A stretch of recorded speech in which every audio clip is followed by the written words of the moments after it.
Isinulat ko ang Noli Me Tangere upang imulat ang mga mata ng aking bayan, ngunit hindi sapat ang pagmulat lamang. Aking binubuksan ang El Filibusterismo, isang kwento hindi na ng pagdurusa kundi ng paghihimagsik, sapagkat ang pag-ibig ay hindi sapat para sa pagbabago. Ang El Filibusterismo ni Dr. Rosa Rizal ay hindi lamang isang nobela, kundi isang salamin ng mga sakit ng lipunan noong panahon ng Kastila na hanggang ngayon ay nararanasan pa rin natin. Sa bidyong ito, tatalakhayin natin ang ilan sa mga sakit ng lipunan sa nobelang ito at ang mga posibleng solusyon dito. Kami ay magpapakita ng 4 na sakit ng lipunan sa El Filibusterismo na maaari nating makita sa kasalukuyang panahon. Magsisimula na kami. Oh, sedula. Kanino to? Mga Indio talaga kayo.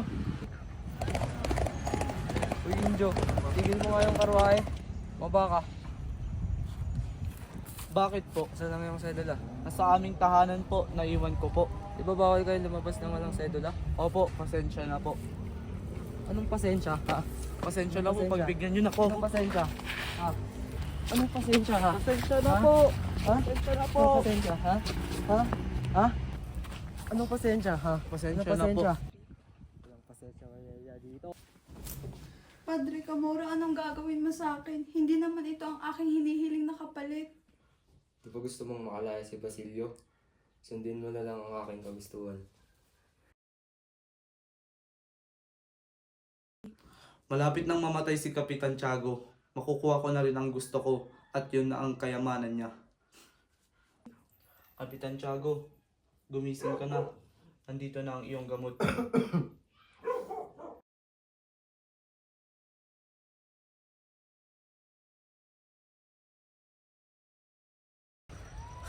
Magpapahayag na naman ako ng mga opinion ko sa aking mga nakikita. Halik kayo dito aking mga kababayan. Meron akong papayag sa inyong mga balita.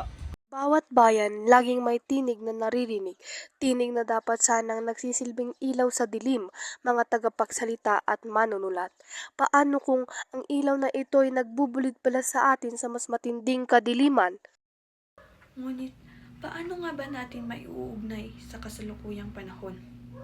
Ang una nating sakit ng lipunan ay ang pagmamalupit ng mga makapangyarihan sa mga Indio. Maiuugnay natin ito sa babaeng ito. Ang babaeng ito ay binugbog ng kanyang amo hanggat siya ay mabulag. Alam ng amo niya na kinakailangan niya ng pera kaya pinagsamantalahan niya ito. Ang pangalawa naman nating sakit ng lipunan ay ang panggagahasa.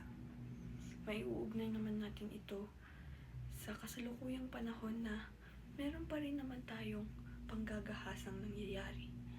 Ito yun. Ginagahasan nila ang mga mahihinang tao dahil alam nilang wala itong laban sa kanila. Ang pangatlo naman ay ang pagpatay para sa kagustuhan. May uugnay natin ito sa kasalukuyang panahon dahil may mga nangyayari pa rin ganito. Sila ay nakakapatay dahil sa kagustuhan nilang makuha ang isang bagay.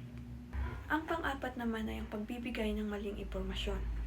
Maiuugnay natin ito sa kasalukuyang panahon dahil marami pa ring tao ang nagbibigay ng maling impormasyon dahil gusto nilang makakuha ng boto, magustuhan ng tao, at panghuli ay upang siraan ang tao. Ngunit, paano nga ba natin ito masusolusyonan? Panoorin lang natin ang mga sumusunod. Anong pasensya, ha? Hindi porke isa kayo mga Kastila, inaapin nyo na kami mga Pilipino. Nandito kayo sa aming bansa. Hintayin nyo, kami ay maghihimagsik. Ito ba ang tamang paraan upang sagipin ko ang aking minamahal? Huli, di ba gusto mong makalaya si Basilio? Sa isang kondisyon, susundin mo lang ang aking gusto. Anong ginagawa mo, Padre Camora? Hindi tama yan. Isusumbong kita kay Kapitan General dahil sa pagtatangka mong panggagahasa sa akin.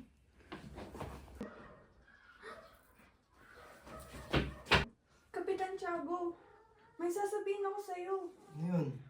Si Padre Irene, matagal ko na talagang pinagdududahan yan eh. Nakita ko, may nilagay siya sa iniinom mong gamot. Ano naman nilagay niya? Apyan, nakita ko. Ano? Ang mga Indio Mga ay nakita ko. kababayan, huwag kayong makinig sa sinasabi ni Bensay. Ginagamit niya ang kanyang talento para sa maling paraan, para gumawa ng maling paraan. Ito ang totoong nangyari. Bawat kasinungalingan, laging may sisigaw ng katotohanan. Isang estudyanteng inosente, ngunit naglakas loob na humarap sa mapaninlang nakapangyarihan. Dahil ang katotohanan ay hindi kailanman mapapatahimik, sa bawat paninlang may isang maglalakas loob na ituwid ang kasaysayan. Ngayong nakita nyo na ang ilan sa mga sakit ng lipunan ay, alam nyo na ang sakit ng lipunan ay hindi magagamot ng katahimikan. Tayo ang ilaw sa dilim. Ang pagbabago ay hindi hinihintay. Tayo ang pagbabago. Tayo ang pag-asa.